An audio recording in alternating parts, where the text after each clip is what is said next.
রিমান্ডে মায়ের খেয়ে মুখ খুলল পারভেজের খুনিরা। জানালো দুইটা দুষ্টু মেয়ের জন্য ফেঁসে গেল তারা, ধ্বংস হয়ে গেল কয়েকটি পরিবার। বিপরীতে তাদের নিয়ে মুখ খুলেছে আদালত।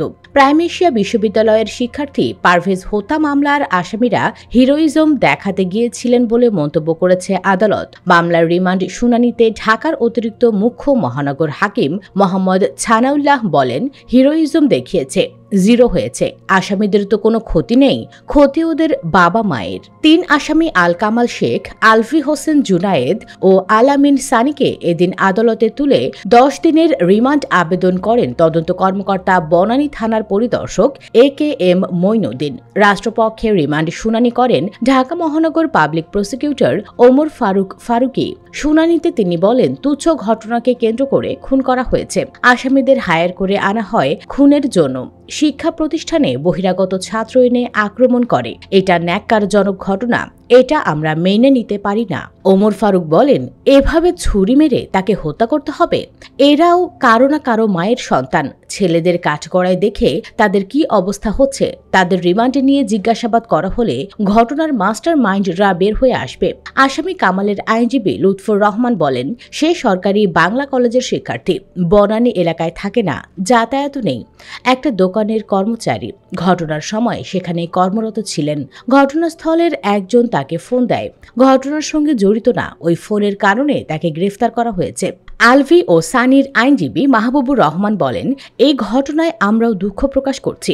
যারা জড়িত তাদের বিচার হোক, যারা জড়িত নয় তারা যেন ন্যায় বিচার পায়। এ সময় বিচারক বলেন, ফোন কলে গেছেন, তার মানে আপনি বহিরাগত, কেন গেছেন ওখানে? তখন আইনজীবী বলেন, ঘটনাস্থলে যায়নি, দূরে ছিল, তারা ওই বিশ্ববিদ্যালয়ে ভর্তি হবেন, এ কারণে খোঁজ নিতে গিয়েছিল। এ সময় বিচারক বলেন, তারা যে ভর্তি হতে গিয়েছিল এমন কোনো ডকুমেন্ট আছে? তখন আইনজীবী বলেন, এখন তেমন কিছু নাই। তখন বিচারক বলেন, ধাক্কাধাক্কি হাতাহাতি হয়, প্রতিষ্ঠানের লোকজন এনে মিউচুয়াল করে দিল, ফোন করে অন্যদের ডেকে এনে খুনের ঘটনা ঘটালো, এটা ন্যাক্কারজনক। এরপর আদালত তাদের 7 দিনের রিমান্ডে নেয়ার আদেশ দেন। নিহতের মামাতো ভাই হুমায়ুন কবিরের করা মামলায় বৈষম্য বিরোধী আন্দোলনের 2 নেতাসহ 8 জনের নাম উল্লেখ করা হয়। এছাড়া নাম না নিয়ে আরও 25 থেকে 30 জনকে আসামি করা হয়। আসামিদের মধ্যে এজাহারে সোবহান নিয়াজ তুষারের পরিচয় দেওয়া হয়েছে বৈষম্য বিরোধী ছাত্র আন্দোলনের বনানী থানার যুগ্ম আহ্বায়ক হিসেবে। হৃদয় মিয়াজের পরিচয় দেওয়া হয়েছে বৈষম্য বিরোধী ছাত্র আন্দোলনের একই ইউনিটের যুগ্ম সদস্য সচিব হিসেবে। এক সংবাদ সম্মেলনে পারভেজকে নিজেদের কর্মী দাবি করে এই হত্যাকাণ্ডে বৈষম্য বিরোধী ছাত্র আন্দোলনের বনানীর কয়েকজন নেতার জড়িত থাকার অভিযোগ করে ছাত্রদল। তবে বৈষম্য বিরোধী ছাত্র আন্দোলন নিজেদের ফেসবুক পেজের ছাত্রদলের এই অভিযোগ অস্বীকার করে বলেছে, এই ঘটনায় তাদের নেতারা জড়িত নন, ছাত্রদল মিথ্যাচার করছে। টেক্সটাইল বিভাগের শিক্ষার্থীদের অভিযোগ, বিশ্ববিদ্যালয়ের পাশে চায়ের দোকানে আড্ডার সময় ছোট একটি ঘটনায় বহিরাগতদের নিয়ে এসে বুকে ছুরি মেরে হত্যা করা হয় পারভেজকে।